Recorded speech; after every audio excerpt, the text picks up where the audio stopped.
YS Sharmila గారు పశ్చిమ గోదావరి జిల్లా నందమూరు అన్నదాతలతో కలిసి ముంపు పొలాల్లో దిగి నిరసన తెలుపుతున్న పిసిసి అధ్యక్షురాలు షర్మిల గారు. చూశారు కదండి, వైఎస్ జగన్మోహన్ రెడ్డి గారి స్వయాన సొంత చెల్లి అయిన వైఎస్ షర్మిల గారు ఆంధ్రప్రదేశ్ కాంగ్రెస్ పార్టీ యొక్క అధ్యక్షురాలుగా నియమితులయ్యారు. ఎలక్షన్ ముందు నియమితులయ్యారు. ఎలక్షన్స్ లో కూడా పోటీ చేయడం అయితే జరిగింది, కాకపోతే ఓడిపోవడం అయితే జరిగింది. అయితే ఈవిడికున్న బాధ్యత, ఈవిడికున్న మినిమం ఏమంటారంటే జ్ఞానోదయం కానీ జగన్మోహన్ రెడ్డికి లేవని చెప్పుకోవాలి.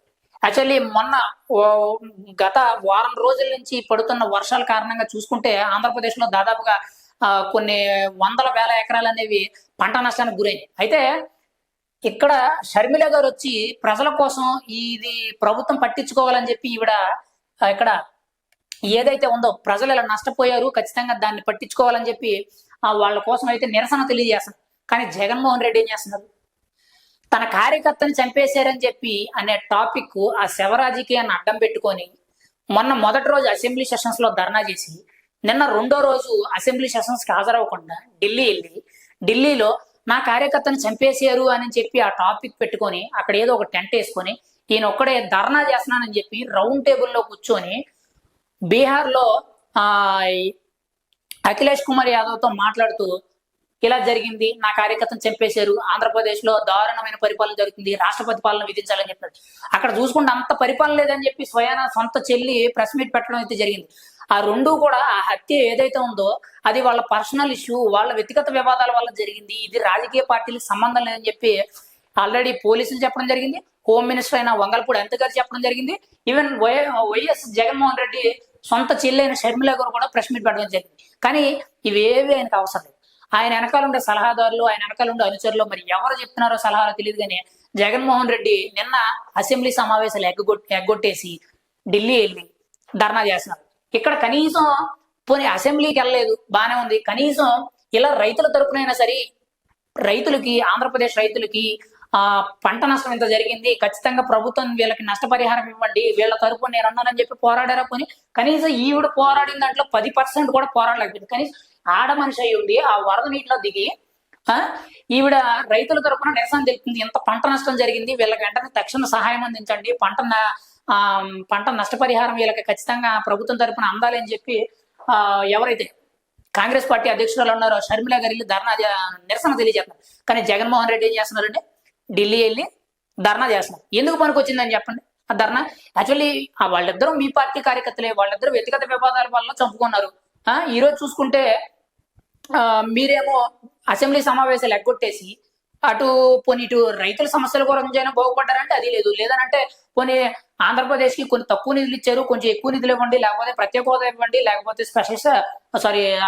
ఇంకా నిధులు పెంచండి, విశాఖ రైల్వే జోన్ కి ఇంకో నిధులు కేటాయించండి, విశాఖ రైల్వే జోన్ కన్ఫర్మేషన్ చేయండి, స్టీల్ అండ్ ప్రైవేటీకరణ వీటి మీద ఏమైనా చేశారు ధర్నా?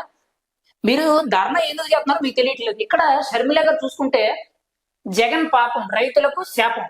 అంటే జగన్ చేసిన గత 5 ఏళ్లలో ఎంతో మంది రైతులు, అంటే గత ప్రభుత్వంలో ఆయన సీఎం కింద ఉన్నప్పుడు చూసుకుంటేనే ఒకరికి కూడా ఎప్పుడు కూడా ఇంత పంట నష్టం ఉందనంటే కనీసం రైతు దగ్గరికి వెళ్ళి ఇంత నష్టం జరిగిందా, అయితే నీకు ఇంత సహాయం చేస్తాను, మీకు ఖచ్చితంగా విడుదల చేస్తాను అని చెప్పి వాళ్ళతో మాట్లాడినట్టు కూడా ఎక్కడా లేదు. అంటే గత 5 ఏళ్లలో చూసుకుంటే ఎంతో మంది రైతులు నీళ్ళు లేకపోయారు, పంట నష్టం అందకపోయారు, కొంతమంది ధాన్యం డబ్బులు పడక కూడా కొంతమంది బాధపడరు. ఇప్పటికీ కూడా ధాన్యం బకాయిలు దాదాపుగా 1800 కోట్ల పైచీలకు ఉన్నాయని చెప్పి మొన్న ఆంధ్రప్రదేశ్ పౌర సరఫరాల శాఖ మంత్రి అయిన నాగండ్ల మనోహర్ గారు చెప్తున్నారు. 1800 కోట్ల పైచీలకు అమౌంట్ ఇంకా ఎవరికి ధాన్యం డబ్బులు కానీ పంట నష్టపరిహారం ఏదైతే ఉన్నాయో ఇవి ఇంకా చెల్లించిన బాకీల కింద మిగిలిచేశారంట.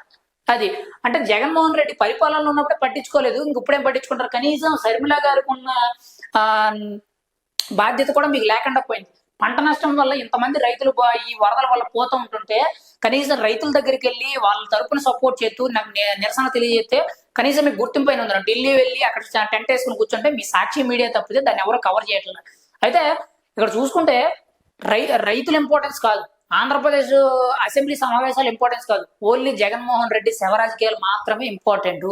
జగన్మోహన్ రెడ్డి గతంలో చూసుకుంటే తండ్రి ఫస్ట్ గాని ఎప్పుడైతే వాళ్ళ నాన్నగారు చనిపోయారో ఆ శవాన్ని అడ్డం పెట్టుకుని ఆయన చనిపోయిన పరిస్థితులు అడ్డం పెట్టుకొని నన్ను సీఎం చేయండి అని చెప్పి అక్కడ ఉన్న ఎమ్మెల్యేల చేత సంతకాలు తీయించుకున్నాడు.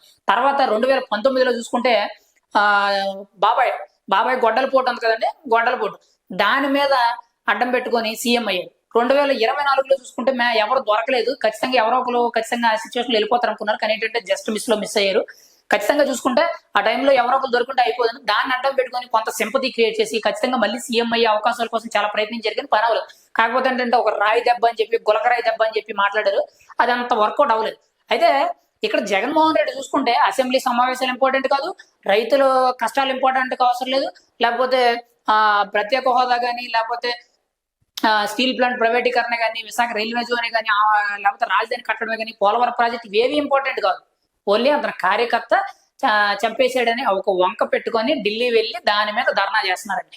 ఇక్కడ జగన్మోహన్ రెడ్డి రాజకీయం ఎలా ఉందనంటే ఎవరికీ అర్థం కావట్లేదు. అసలు ముందు రోజుల్లో ఆయన ఏం చేస్తాడో కూడా, ఇప్పుడు వచ్చిన 11 సీట్లు కూడా ఆయన కొత్త అనేటట్టు డౌట్ గా ఉంది.